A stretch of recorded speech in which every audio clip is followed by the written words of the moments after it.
guys, pag-usapan lang natin ang breaking news. May pasabog na naman kasi ang bali-balita at exclusive na pinag-uusapan ngayon. Diyos me, tawang-tawa si DJ. Nga lang siya sa dalawang yun. Akalain mo yun? May ibababa pa pala ang taste ni ex niya. Ibig sabihin si Catherine Bernardo dahil sa pagpili kay Mayor Mark Alcala. Kita niyo naman, pinagtatawanan lang daw ni Daniel Padilla ang dalawa, lalong-lalo na ang issue at intriga. Pero take note, hanggang ngayon kasi wala pang resibo at ebidensyang magpapatunay sa tunay na relationship ni Catherine Bernardo at Mayor Mark Alcala. Kahit na si Ogie Diaz, pinipilit niya na umamin na si Catherine Bernardo at Mayor Mark Alcala. Dahil ika nga niya, wala naman daw masama kasi parehas naman silang single sa isa't isa. Pero tama nga ba na pilitin natin si Catherine Bernardo at Mayor Mark Alcala? Ang gusto nga naman kasi ng dalawa, privacy moment ang kanilang relationship. Ang dami na nating nabalitaan na mga issue at aka-aka kina Catherine Bernardo at Mayor Mark Alcala. Hanggang ngayon kasi wala pa talagang makakapagsasabing meron talagang tunay na namamagitan sa dalawa. Kahit ang sinasabi nila, meron daw nakakakita kina Catherine Bernardo at Mayor Mark Alcala. Na alam niyo naman siguro, magandang pasabog yan at bonggang-bonggang balita yan. Pero bakit walang resibo at ebidensya? Kita niyo naman ang nangyari sa NAIA, di ba? Ang galing talaga ng banat ni na Mayor Mark Alcala at Catherine Bernardo para hindi sila maalata ayon kasi sa karamihan. Na alam niyo naman siguro, pilit ng dumami ang naniniwala sa tunay na relationship ni na Catherine Bernardo at Mayor Mark Alcala. Simula nga naman kasi dumadami ang natatanggap nilang resibo dahil sa mga kumakalat na issue at intriga. Dahil todong-todo nga naman kasing magbantay ang mga netizens at mga sausawerang kapitbahay sa social media. Lagi nga naman kasi silang sumisilip kung ano na ang eksenang nangyayari noon sa Australia. Kita nyo naman, hanggang ngayon, wala pa rin nakatuklas ng tunay na relasyon ni Catherine Bernardo at Mayor Mark Alcala. Kahit na si Ogie Diaz, hindi niya kayang patunayan ang inopen up niya sa atin. Dahil alam niyo naman siguro, dati sinasabi niya, jowa ni Catherine Bernardo si Mayor Mark Alcala. Pero nga dahil nagsalita si Catherine Bernardo na masaya siya at single na single.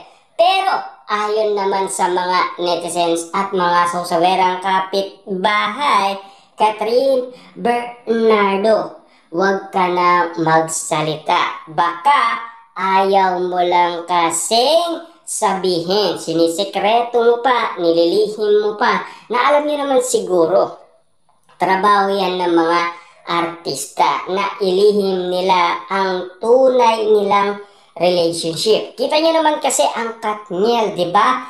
5 years noong sila ay umamin sila na. Di ba? Pero matagal na silang merong namamagitan sa kanila. Sino ang nakakaalam? Si Tita Min at Carla Estrada lang. Matagal nilang sinikreto ang lihim ni Daniel Padilla at Catherine Bernardo. Kita niyo naman kasi mga artista yan, di ba?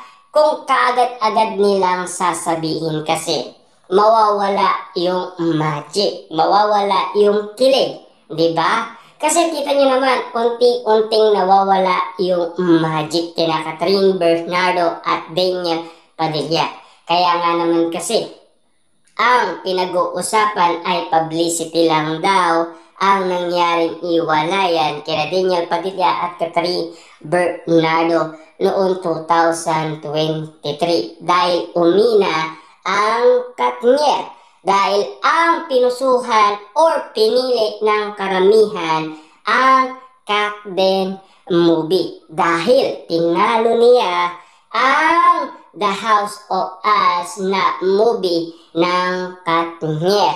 Siyempre, talagang ayaw naman ni Catherine Bernardo talunin niya si Daniel Padilla.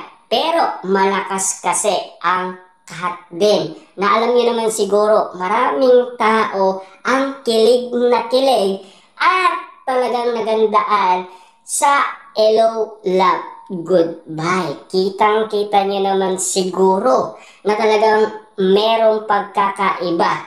Kitang-kita niyo naman siguro ang magic at kilig at napaka-romantic na datingan ni Alden Richard at Catherine Bernardo. Lalong-lalo na nakasama pa si Joros. May, di ba? Kitang-kita niyo naman siguro kung ano ang nangyaring eksena at kagandahan ng nasabing movie. Siyempre, kitang-kita niyo naman siguro nahirapan pa si Catherine Bernardo bilang domestic helper sa karakter niya bilang Joy. Diba? Na alam niyo naman siguro maraming nangyari. Kitang-kita niyo naman siguro muntikan ng sumuko si Catherine Bernardo bilang OFW sa kanyang karakter. Diba? Dahil pagod na pagod kasi si Joy. Dahil domestic helper nga naman kasi ang kanyang trabaho. Yun kasi ang nasaksihan ng karamihan. Na talagang alam niyo naman kasi si Catherine Bernardo ay isang pabebe-girl. Yung mga ganun eksena ay hindi niya pa gaano kaya. Diba? Kitang-kita niyo naman Maris Racal at Kyla Estrada. Bagong-bago. Pero nagpasabog ng kagalingan sa pag-arte. Wala talagang kaabog-abog at talagang todo ataw ito sa mga pag-arte sa incognito.